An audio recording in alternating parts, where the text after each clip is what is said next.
На сегодняшний день в Сибае работает большое количество кружков и секций. Одним из посещаемых мест нашими горожанами является Ледовый дворец Ирандык.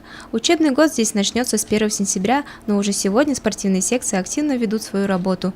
На данный момент в Ирандыке культивируют такие виды спорта, как хоккей, шорт-трек, фигурное катание и велоспорт. В секции хоккея сформировано 5 групп.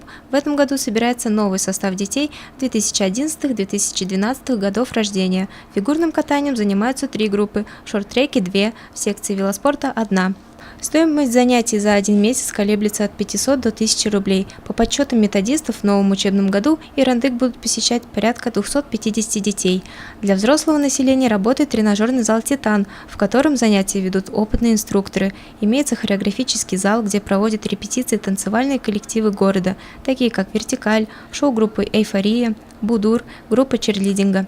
Продолжается работа и для населения, массовые катания и прокат велосипедов. Хочу сказать огромное спасибо населению города за то, что они любят спорт, любят активный отдых, любят хорошо провести время, поэтому всегда их рады здесь у нас встретить, пригласить, имеется в виду заполнить их досок. Поэтому так же, как и в том году, желаю им активно посещать Ледовый дворец, детей отправлять на наши секции.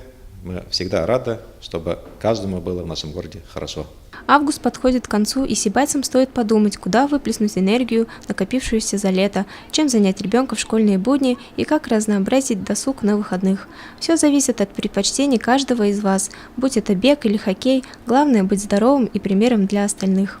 Алина Нарынбаева, Азамат Галин, Любовь Карпова, телекомпания СТВ.